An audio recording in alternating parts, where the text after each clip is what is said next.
Buenos días a todos, agradecida porque estén aquí.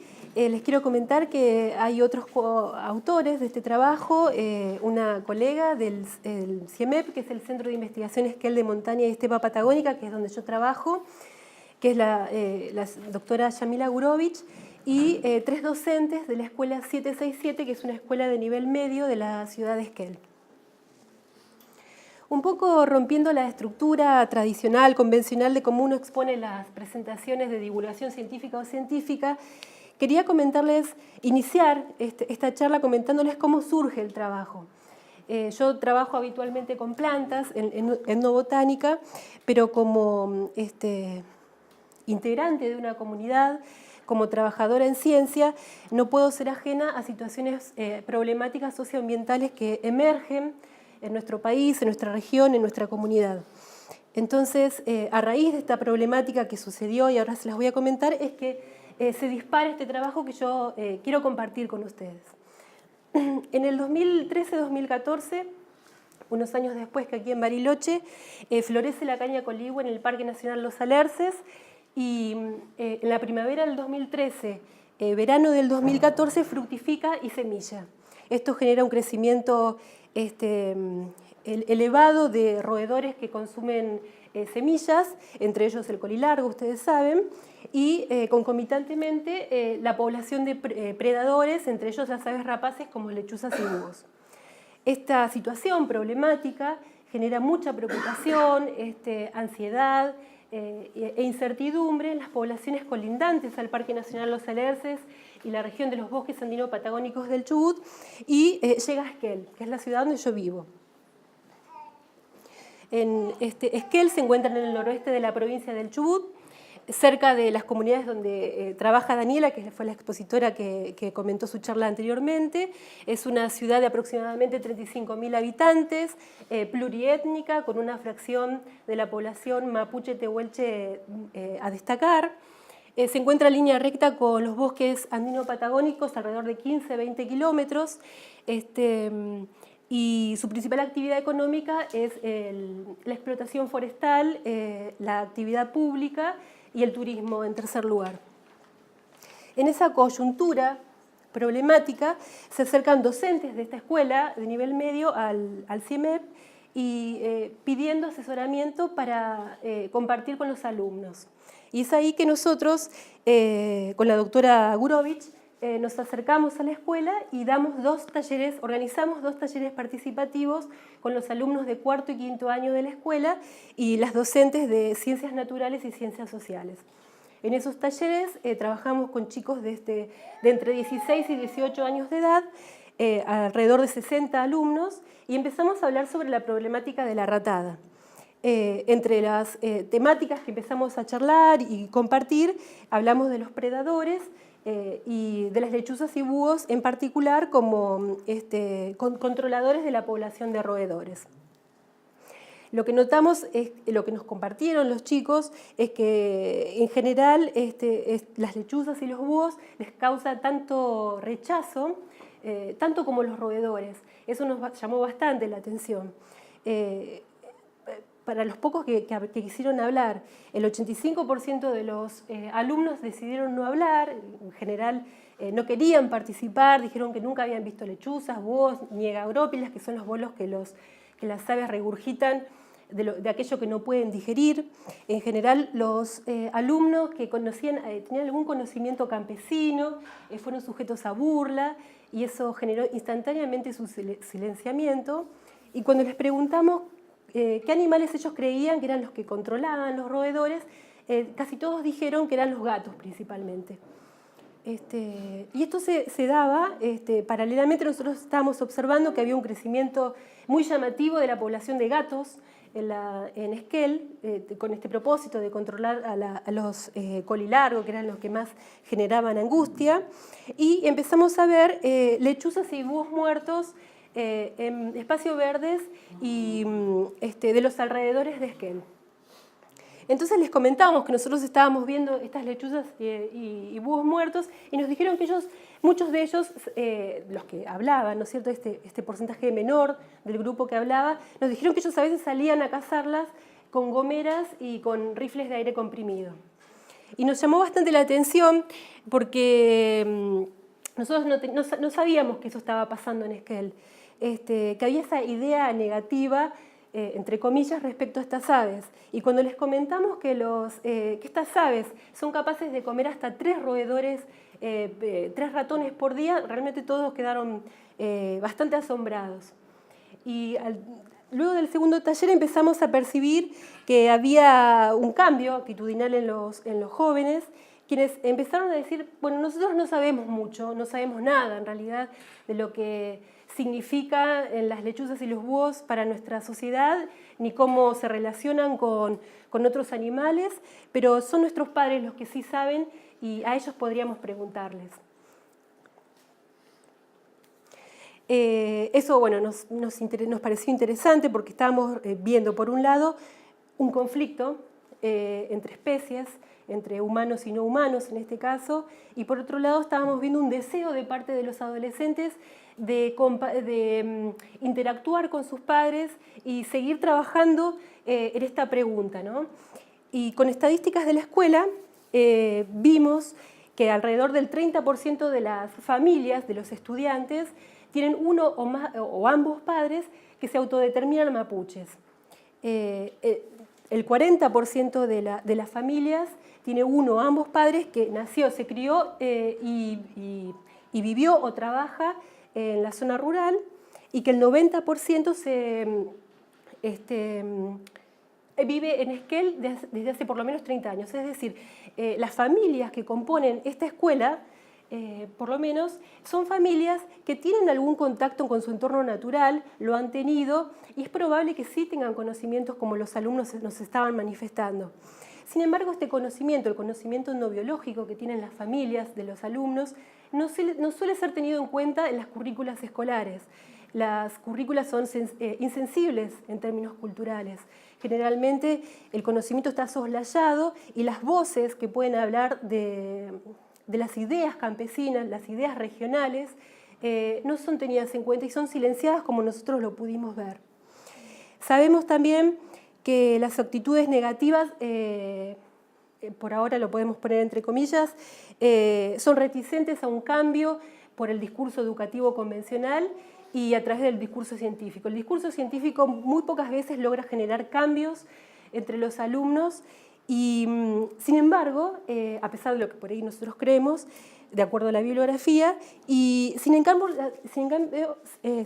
las actitudes positivas pueden ser reforzadas y estimuladas a través de prácticas pedagógicas inclusivas, y en particular si estas prácticas pedagógicas inclusivas tienen una base afectiva, como puede ser el vínculo, el trabajo con los padres, con la familia y con los objetos y elementos del entorno natural que nos contiene.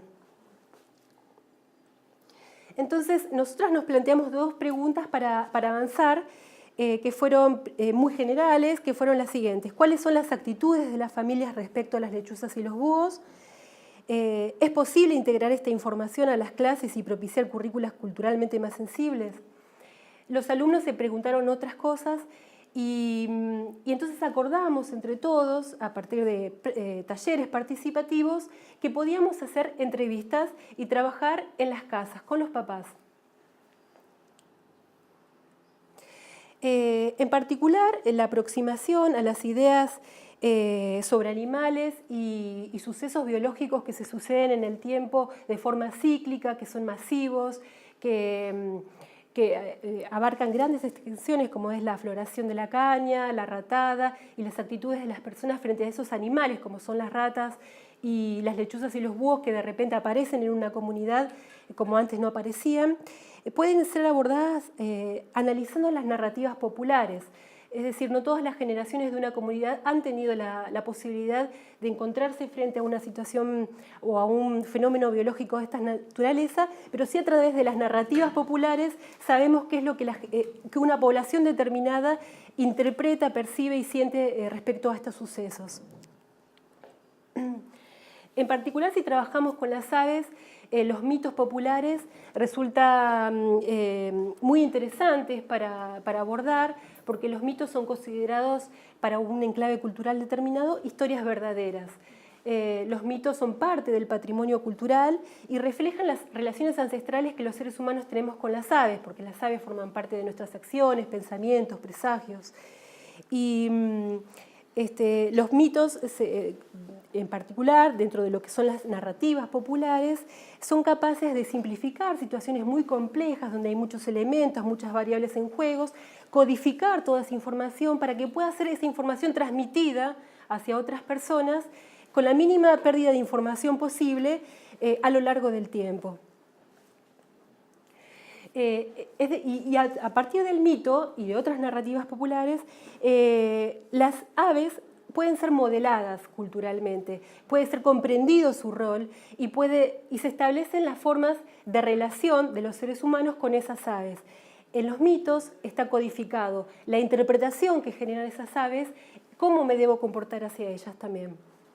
Algunos autores señalan que los mitos, en particular los mitos funcionales que nos permiten entender cómo relacionarnos con las aves, derivan de ciertos estímulos que los propios animales tienen, a partir de rasgos que funcionan como estímulos y nuestras interpretaciones determinan mitos funcionales. Por ejemplo, las heces, las mucosidades, la sangre, ciertos comportamientos. Nosotros los interpretamos como peligrosos, los asociamos a infección, enfermedad, muerte. Y es allí que en muchos casos se originan mitos funcionales que nos ayudan a preservarnos ante el eventual encuentro con esas aves. Las aves en los mitos normalmente tienen la función de intermediar las dimensiones naturales y sobrenaturales. Se dice en muchos de los mitos sudamericanos que fue un ave la primera que trajo la enfermedad a los humanos, porque los humanos rompieron las reglas de convivencia matando a otras aves. Las aves hacen cumplir una condena emitida por el mundo sobrenatural. Los mitos también los vemos en las áreas urbanas. Sin embargo, en las áreas urbanas la interpretación es distinta porque la difusión no es básicamente a través de la oralidad, sino que intervienen un montón de otros medios de comunicación. Y el efecto del pensamiento occidental y el efecto que ha generado el pensamiento científico occidental ha cargado al mito de valor peyorativo. Y es ese mito cargado de esta negatividad que se transmite masivamente en el ámbito urbano y es lo que nosotros pensamos que podíamos estar viendo en este caso de estudio. Bueno, las entrevistas que armamos con los estudiantes generaron datos que los analizamos junto con los estudiantes y los docentes y se los voy a comentar ahora.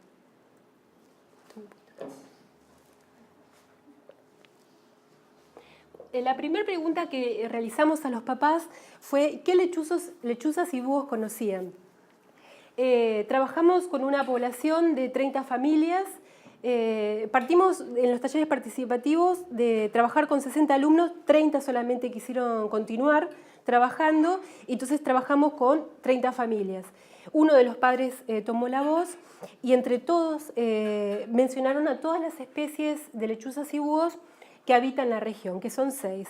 Estas son Bubbo virginianus, conocido como tucúquere, Atene cunicularia, que es la lechuza vizcachera, Asio flammeus, que es el lechuzón de campo, Strix rufipes, que es el concón, de acuerdo a la bibliografía es concón, coa, ñeque, Tito alba, que es la lechuza blanca, una especie cosmopolita, en Mapuzungún, Chibut, coa, Yarquén, Chalchal, y el Glaucidium nanum, que es el chuncho, y el Mapuzungún, chonchón, chucho, quilquil. Las que más frecuentemente se mencionaron fueron estas dos. La lechuza blanca, que es Tito alba, que fue caracterizada, que llama mucho la atención de los informantes porque tiene un disco facial acorazonado, tiene grandes proporciones de su plumaje blanco que las hacen más visibles durante la noche. Como otras especies cosmopolitas, se acerca a las poblaciones y anida en los galpones y edificios cercanos. Y el Glaucidium nanum, que se conoce generalmente como palomita porque es pequeña, es una especie confiada, más diurna que el resto, Y son caracteres estos, el color del plumaje, el comportamiento si es diurno o nocturno, y el tamaño, caracteres que a nivel global se reconocen como indicadores de especie entre las poblaciones. La siguiente pregunta fue ¿de qué se alimentan? Encontramos que la mitad de los informantes señalan que se alimentan de roedores, en menor medida se alimentan de invertebrados, también comen lagartijas, serpientes, carroña, y algunos otros dijeron se alimentan de otras cosas. Alrededor del 50% de los informantes dice haber visto alguna vez egagrópilas, que son estos bolos, en los alrededores de Esquel. Sin embargo, no saben bien qué es lo que contiene. La siguiente pregunta fue ¿en qué lugares ha visto especies antes y durante la ratada? Bueno, antes del año 2013-2014, los informantes decían que los avistajes se hacían en los bosques nativos, particularmente el bosque que está incluido dentro del Parque Nacional Los Alerces, en el área rural no boscosa, que son los alrededores de Esquel, más estepa, ecotono bosque estepa, en las forestaciones periurbanas de Esquel, que están conformadas por monocultivo de pinus, y en menor medida en la zona urbana. Pero durante el suceso de la ratada, los avistajes aumentaron notoriamente en los bosques nativos, en la zona urbana y en el área rural no boscosa, y prácticamente no tuvimos datos para las forestaciones. La siguiente pregunta fue ¿qué historias conoce acerca de las lechuzas y los búhos? El 60% de los informantes dicen que son aves de mal agüero, el 30% cree que son aves sabias y hay un 10% que no sabe o contesta, prefiere no responder a esa pregunta en particular. Las actitudes vinculadas con el mal agüero están relacionadas, generan indiferencia, adversidad, incluso algunos salen a matarlas, destruyen los nidos. Y en el caso de las percepciones relacionadas con la sabiduría, se dice que las aves estas admiran y se protegen los nidos principalmente contra perros y gatos. Lo que genera más adversión en general para los informantes es el movimiento amplio del cuello, muy llamativo en estas aves, ese rostro antropomorfo, el hábito nocturno y que coman ratas. Eso genera mucho rechazo, mucha adversión entre los informantes. En particular, las historias hicieron referencia a dos especies. A Tito alba, que es la lechuza blanca, se dice que es una especie asociada al oscuro y lo neblinoso, anuncia enfermedades y muerte y se considera un ser sabio también. Strix rufipes, que es el concón, se asocia a los poderes de la noche, se dice que es un vigía porque imita sonidos de otros animales, si grita de noche anuncia muerte, si canta lejos tiempo bueno. Y una tercera especie de la que se habló es la palomita, el Aucidium nanum. Se dice que la pluma es seducción o muerte, quien la porta y quien la recibe. Sus cantos, como el llanto, anuncia muerte, como la risa, la muerte de un niño, al atardecer la neblina. Los datos no nos permitieron avanzar mucho más, pero hay una presunción que podría tratarse del conocido chonchón o tuetué, un ave de la mitología mapuche chilena particularmente, chilota, que tenemos que seguir avanzando un poco para ver si es así. Y se dice que es un brujo que tiene una crema mágica que se la unta en el cuello, lo cual permite separar la cabeza del cuerpo y luego esa cabeza se llena de plumas, las orejas crecen, se desarrollan plumaje, garras. Eso le da mucha agilidad, la capacidad de volar e ingresar a las habitaciones de los enfermos para chupar su sangre. Si el brujo llegara a perder ese ungüento, esa crema mágica, jamás podría retomar la forma de humano y no podría tolerar la sensación de quedar así por siempre. Entonces se arrojaría y estrellaría contra el suelo y en el suelo encontraríamos el cuerpo de una lechuza o un búho muerto. Vemos una percepción dual, binaria en nuestros resultados, porque los que decían que eran aves sabias nos decían que eran aves de mal agüero. Tuvimos dos resultados bastante contrastantes. El dualismo, el análisis de la binaridad es muy común cuando estudiamos mitos, es algo frecuente, la binaridad, el pensamiento dual. Sin embargo, la interpretación de ese dualismo, de esa binaridad, depende de la cosmología que caracteriza a la población que reproduce y vive en función de ese mito. En las comunidades tradicionales, como es la mapuche, el pensamiento, como nos contaba Oiana, las categorías, los humanos, no humanos, somos categorías que si bien nos diferenciamos, tenemos diferencias graduales. Lo que yo hago se refleja en el otro y son mis propios pensamientos los reflejos que en las aves vemos. De acuerdo a los mapuches, aves y humanos compartimos un ancestro común, es decir, tenemos un origen evolutivo común. Entonces, las reglas morales que rigen nuestro accionar también valen para nuestro accionar para con las aves. Sin embargo, en las sociedades no tradicionales, como es Esquel, una ciudad, o incluso en algunas campesinas, el pensamiento no es holístico como el que veíamos, como el que se describe para sociedades tradicionales, sino que es un pensamiento dualista en el cual las categorías se encuentran en oposición y en confrontación. Los sujetos de la naturaleza no humanos son objetos de conocimiento y explotación. Entonces, nuestros datos, ¿cómo podían explicarse? Seguimos trabajando en esta línea, ¿no es cierto? Pero nosotros creemos que nuestros datos se parecen un poquito más a lo no tradicional. Porque no vemos una complementariedad entre esos datos, es uno u otro. ¿Y por qué se rompe esa complementariedad? ¿Por qué hay un desequilibrio de estas fuerzas? En el pensamiento holístico, si bien existen esas dos fuerzas, las fuerzas están en complementariedad y son necesarios y están en equilibrios. Cuando los humanos rompemos las reglas, no las llevamos adelante, el equilibrio se rompe y es ahí donde el mundo sobrenatural debe actuar para restablecer el equilibrio y a través del castigo. Los procesos colonizadores que en nuestra región van más allá de los 300 años, la imposición de principalmente el culto judeo-cristiano ha impactado fuertemente en el espacio y en la dimensión simbólica de nuestras poblaciones locales y también los cambios en los modos de subsistencia.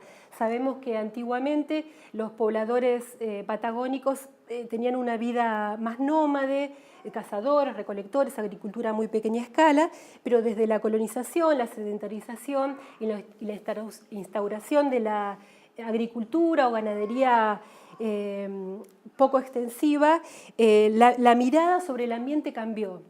El ambiente que nos rodea es un ambiente manejado, es un ambiente donde podemos manipular y controlar los elementos. Y allá, aquel lugar del Parque Nacional, aquel lugar del monte cerrado, prístino, más salvaje, más silvestre, es allí donde se depositan todas las fuerzas negativas, las proyecciones de aquello que no queremos ser, aquello que queremos evitar, el símbolo de lo salvaje, de lo que nosotros no queremos ser. Hay un límite culturalmente establecido que cuando sucede un fenómeno como la ratada, un fenómeno atípico, y los elementos de ese espacio transgreden ese límite culturalmente establecido, se genera una disfunción y muchas veces el conflicto. Estamos hablando de sociedades no tradicionales, como es la sociedad de Esquel. Si esto está explicando los datos, lo estamos elaborando todavía. Son vías de análisis y posibilidades que pueden estar explicando esta situación de conflicto inesperada para nosotros en un primer momento. Por eso no presenté hipótesis, porque cómo a veces se va construyendo el conocimiento y cómo se construyen las hipótesis a medida que vamos haciendo diagnósticos y vamos comprendiendo nuestra población de estudio. Esto se realizó fuera del aula. En simultáneo, dentro del aula trabajamos con otras metodologías, que fue el laboratorio de Egagrópilas, hicimos disección, vimos los componentes de las segagrópilas. A los alumnos les encantó esta actividad, se recoparon. Bueno, nosotros aportamos barbijos, guantes, ellos completaron planillas, pudieron identificar la presencia de pequeñas aves, lagartijas, colas de colilargo, y realmente aceptaron la idea esta, ¿no? Que las lechuzas y los búhos comen roedores y pueden ser, son necesarios. Y finalmente lo que hicimos fue una jornada de exposición de resultados a la comunidad, organizada por los propios alumnos, donde se compartió todos los resultados. Ellos fueron los anfitriones, resolvieron todas las dudas que fueron surgiendo, estuvieron invitados los padres y la comunidad en general, y fue una demostración de arte, música, y realmente ellos se sintieron y se apropiaron de los resultados y salió todo muy, muy bien. Bueno, ¿cuáles son las consideraciones finales? Al hacer indagaciones de primera mano, los alumnos buscaron activamente respuestas a las preguntas que ellos mismos elaboraron, y la confrontación de actitudes permitió discutir y reflexionar sobre conservación y pluriculturalidad. Inicialmente partimos en un aula donde las voces campesinas eran objeto de burlas, eso fue cambiando a lo largo de la experiencia, y la triangulación doble de agentes y técnicas, utilizamos la técnica de entrevistas, el laboratorio, revisión bibliográfica, y de agentes que fuimos los docentes y científicos, los alumnos y los padres, permitió una comprensión global e integral del rol ecológico de las especies y un cambio actitudinal. Entonces, para nosotros es muy importante analizar las narrativas populares que codifican y expresan principios y reglas para comprender actitudes y mejorar la convivencia en poblaciones como Esquel. Y qué importante que es que los organismos de conservación tengan en cuenta esta mirada y que en la planificación empiecen a ocupar un rol de relevancia en las percepciones que a veces no están registradas aún en bibliografía y que hay que trabajar sobre ellas. Bueno, muchas gracias.